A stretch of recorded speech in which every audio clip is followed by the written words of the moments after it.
বছর শেষেও বাংলায় সক্রিয় কেন্দ্রীয় এজেন্সি। এবার কাঁথির শাসক নেতাকে তলব। জেলা পরিষদের সভাধিপতিকে নোটিশ পাঠানো হয়েছে। বছরের পর বছর জমা পড়েনি আইটি রিটার্ন। 8ই জানুয়ারি কলকাতার দফতরে হাজিরার নির্দেশ তৃণমূলের উত্তম বারিককে। আর এই মুহূর্তের আপডেটও আমরা নেব। আমাদের সঙ্গে রয়েছেন আমাদের প্রতিনিধি কিরণ মান্না সরাসরি। কিরণ, উত্তম বারিক তার বিরুদ্ধে যে অভিযোগ উঠছে যে বছরের পর বছর তিনি আইটি রিটার্ন জমা দেননি, দুটি সংস্থা তার নামে রয়েছে এমন তথ্য সামনে আসছে। ঠিক কি জানা যাচ্ছে এই বিষয়ে, কেন তলব তাকে?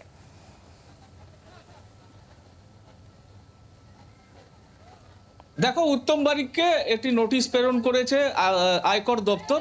যেটা নোটিশে বলা হয়েছে, আমরা জানতে পেরেছি আয়করের হিসাব এই উত্তম বারিক, যিনি পূর্ব মেদিনীপুর জেলা পরিষদের সভাধিপতি আছেন এখন, তিনি বিগত 17-18 সালে যে আয়কর, তিনি সেই আয়কর সঠিকভাবে জমা দেননি এমন তিনি নিজেও জানাচ্ছেন, আমাদেরকে জানিয়েছেন।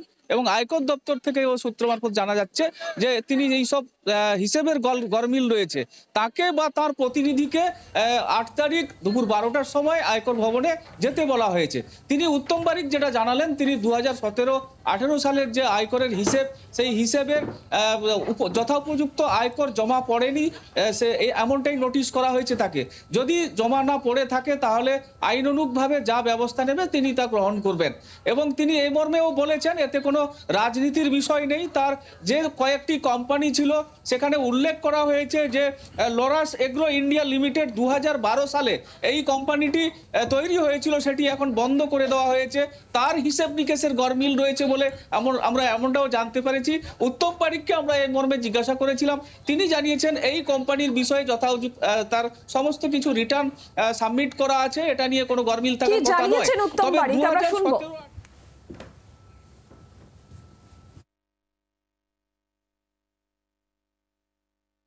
আয়কর দপ্তর একটি নোটিশ করেছে 2017 সাল 18 সাল এই আর্থিক বছরে অ্যাকাউন্টে যে ট্রান্সফার হয়েছে বিজনেস পারপাস, সেখানে ইনকাম ট্যাক্সের পরিমাণ মতো অর্থ আয়কর দপ্তরে জমা পড়েনি, এই মর্মে একটা নোটিশ করেছে। তবে আমার যতটা জানা ইনকাম ট্যাক্স ক্লিয়ার আছে।